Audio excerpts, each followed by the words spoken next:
Kembali bekerja merupakan suatu hal yang vital untuk setiap pasien setelah mengalami sakit terkait kardiovaskular. Pada video sebelumnya kami telah membahas return to work secara umum, dan kali ini saya Dr. Meiti Ardiana SPJP Konsultan, Ketua Divisi Prevensi dan Rehabilitasi Kardiovaskular Fakultas Kedokteran Universitas Airlangga Rumah Sakit Umum Dr. Sutomo Surabaya, akan membahas tentang return to work setelah sakit terkait kardiovaskular part 2 yang berfokus pada pendekatan individual. Beberapa kekhawatiran biasa muncul pada pasien terkait kapan kembali bekerja, dan beberapa pasien yang menjadi tulang punggung keluarga memerlukan penjelasan, dukungan, dan pengawasan pada saat return to work. Beberapa pasien akan menanyakan, apakah saya membutuhkan waktu istirahat yang lebih, apakah saya sudah siap, dan apakah saya akan diperlakukan berbeda. Jika saya mengalami kesulitan, siapa orang yang akan membantu saya, dan bagaimana jika saya mengalami kegagalan.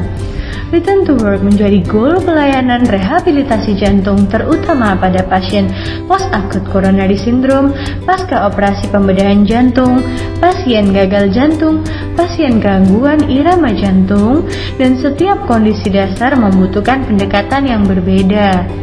Faktor yang mempengaruhi kesiapan kembali bekerja ada 3. Faktor dari penyakit itu mengenai penyakit dasar dan kondisi klinis pasien. Faktor dari pasien berupa persepsi terhadap sakit. Faktor lingkungan berupa tuntutan untuk bekerja, dan support system setiap pasien berupa keluarga, lingkungan masyarakat, dan lingkungan pekerjaan. Apa sajakah prediktor kesiapan return to work? Terdapat 4 faktor. Yang pertama adalah faktor kardiak berupa kekuatan dari pompa jantung kiri, LVEF, kapasitas exercise, stabilitas irama jantung, keluhan dan durasi hospitalisasi. Dari faktor prediktor non-kardiak berupa data komorbid, apakah pasien tersebut memiliki darah tinggi, diabetes, stroke, COPD, dan PAD, dan berapa usia pasien, bagaimana edukasi serta kultur dan asuransi yang ia gunakan. Faktor prediktor kesiapan return to work berikutnya adalah pekerjaan. Apakah pekerjaan tersebut blue atau white collar, dan apakah ada shift malam, laju metabolisme untuk bekerja, status pekerjaan sebelumnya, dan undang-undang ketenaga kerjaan. Faktor terakhir yaitu faktor psikososial berupa depresi, gangguan kecemasan, edukasi, gangguan kognitif yang pernah terjadi, kontrol terhadap pekerjaan, konsep diri akan pekerjaan, dan status sosial ekonomi. Secara umum, pekerjaan dibagi menjadi 2, yaitu white collar dan blue collar.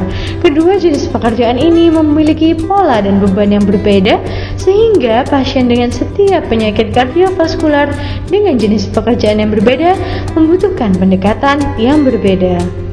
Secara umum, kebutuhan metabolik dijelaskan pada tabel berikut.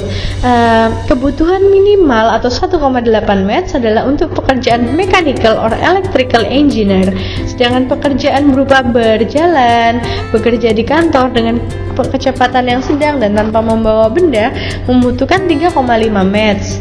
Selanjutnya, pekerjaan seperti membersihkan kasur, membersihkan kamar tidur, dan kamar mandi itu membutuhkan 4 meds. Sedangkan pekerjaan seperti membangun jalan dan menyetir alat berat membutuhkan 6,0 meds.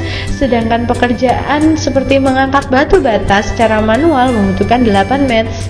Dan pekerjaan yang membutuhkan mengangkat lebih dari 100 pon membutuhkan 8,5 meds. Berikut ini algoritma return to work untuk pasien pasca ACS. Setelah pasien mendapatkan terapi yang adekuat untuk acute coronary syndrome, pasien akan masuk ke fase rehabilitasi jantung.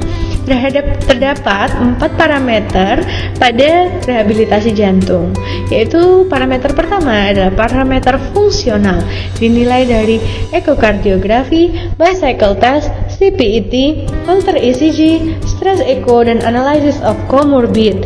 Parameter psikososial dinilai dari HDSD, SF36, occupational questionnaire, familial situation, dan final assessment of the psychologist. Untuk parameter work related berupa physical work intensity, physical and chemical factor, night shift, dan electrical field. Dan untuk parameter self-estimation berupa individual expectation, performance readiness, effort-reward balance, dan motivation to work. Dari keempat parameter itu, pasien akan dikelompokkan menjadi dua, yaitu pasien yang tidak memerlukan restriksi, yang dapat kembali bekerja sekitar 6-8 jam per hari atau return to work. Namun, jika pasien tersebut memiliki perbedaan antara kebutuhan dan kemampuannya dalam beraktivitas, dia harus dibedakan lagi apakah pasien tersebut membutuhkan pengurangan dari aktivitas ataukah pasien tersebut benar-benar kehilangan kapasitas untuk bekerjanya. Pada pasien yang memiliki penurunan kapasitas, dia diarahkan untuk bekerja part-time, yaitu 3-6 jam per hari untuk return to work-nya. Untuk pasien yang mengalami complete loss of capacity to work, pasien hanya dapat bekerja kurang dari 3 jam per hari. Kemudian dia dimonitor kembali apakah fungsi tersebut temporer atau permanen. Untuk gangguan yang temporer, maka pasien diarahkan untuk retraining dan expanded CR dan stepwise reintegration untuk kembali dapat bekerja 3-6 jam per hari. Namun, pada pasien yang secara permanen kehilangan kemampuan bekerjanya, dia butuh untuk mempertimbangkan early retirement dan incapacity of pension. Untuk dapat secara optimal dalam return to work, dibutuhkan kerjasama antara beberapa profesi, yaitu kardiologis, psikologis, social worker, psikoterapis, nurse, dietitian, dan occupational therapy. Hal ini penting untuk mengoptimalisasi potensi dan kapasitas fungsional pasien saat kembali bekerja. Kerjasama yang baik akan memberikan dampak yang baik pada pasien.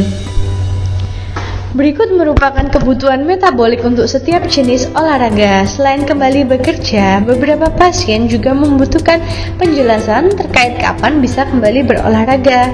Pekerjaan yang membutuhkan aktivitas low adalah pekerjaan seperti golf, sepak bola, dan juga jogging. Pekerjaan yang membutuhkan match yang sedang adalah pekerjaan seperti melempar, pekerjaan tenis, voli, dan juga berjalan dengan kecepatan tinggi. Untuk pekerjaan yang membutuhkan match yang tinggi adalah mengangkat beban, boxing, basket, sepak bola, dan juga triathlon. Berikut data yang diambil dari katadata.co.id tentang distribusi profesi dari masyarakat di Indonesia. Pasien yang datang kepada kita bisa saja memiliki profesi pertanian, perdagangan, industri pengolahan, akomodasi, makan dan minum, konstruksi, jasa lain, jasa pendidikan, transportasi, pergudangan, administrasi pemerintahan, jasa kesehatan dan kegiatan sosial, jasa perusahaan, jasa keuangan dan asuransi, pertambangan dan penggalian, informasi dan komunikasi, atau pengadaan air, real estate, atau pengadaan listrik dan gas. Berikut adalah return to work untuk sektor pertanian dan peternakan untuk profesi petani, tukang kebun, dan peternak. Aktivitas bisa dimulai dengan yang ringan, yaitu seperti memerah sapi yang membutuhkan 1,3 mets. Kemudian dilanjut dengan menanam padi, aktivitas penggilingan biji-bijian yang membutuhkan 3,8 mets. Selanjutnya pekerjaan seperti mencukur bulu domba, membantu melahirkan anak hewan membutuhkan 4,5 mets. Sedangkan pekerjaan yang seperti memindahkan, mengangkatkan, mendorong benda berat di atas 34 kg membutuhkan 7,5 mets. Yang terakhir, pekerjaan seperti penggalian tanah dengan beban 7 kg membutuhkan 8,8 mets. Dan yang terberat adalah pekerjaan yang membutuhkan pergerakan cepat seperti menggunakan kapak dengan berat 1,25 kg di 5,1 blows per menit membutuhkan 17,5 mets. Berikut adalah return to work untuk karyawan kantor, administrasi, dan perdagangan. Bisa dimulai dengan 1,3 mets berupa menggunakan komputer, menjahit, dan memotong kain. Sedangkan pekerjaan seperti industri kertas membutuhkan 2 mets. Dan pekerjaan mengantar barang membutuhkan 2,3 mets. Sedangkan pekerjaan untuk menyadap dan menyambung kabel membutuhkan 3,3 mets. Berikut adalah return to work untuk pekerjaan seperti tukang kayu, pertambangan, dan jasa konstruksi. Pada pekerjaan seperti tukang kayu dan batu membutuhkan 2,3 meter, sedangkan pekerjaan seperti penambang batu bara membutuhkan 6,3 meter, dan pekerjaan yang mengangkat kapal seperti yang sudah dijelaskan membutuhkan 17,5 meter.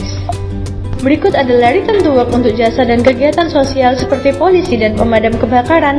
Pekerjaan polisi membutuhkan 1,3 meter, sedangkan pekerjaan polisi yang harus mengatur lalu lintas membutuhkan 2,5 meter. Untuk pekerjaan yang terus-menerus untuk mengangkat barang 5-10 kilo membutuhkan 4,5 meter, dan sedangkan pekerjaan pemadam kebakaran membutuhkan 6,8 meter dan bisa sampai 8 meter. Berikut adalah return to work untuk sektor akomodasi dan jasa makanan, untuk profesi karyawan perhotelan maupun untuk koreksi juru masak. 2 meter adalah kegiatan seperti aktivitas ringan, yaitu pekerja bakery, sedangkan juru masak dan chef membutuhkan 2,5 meter, dan yang terakhir 5 meter dibutuhkan untuk pekerjaan seperti rumah tangga, membersihkan hotel, dan membersihkan kamar mandi. Berikut adalah return to work untuk sektor transportasi, untuk pekerjaan sopir, masinis, pramugari, dan pilot.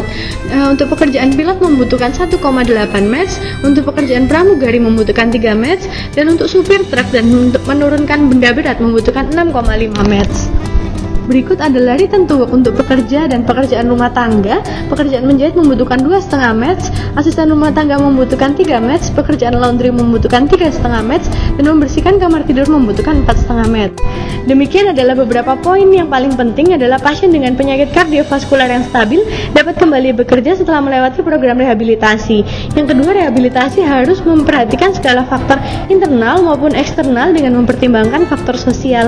Dan terakhir, pasien dengan pekerjaan tertentu dapat kembali bekerja sesuai kapasitas fisik dan beban pekerjaan.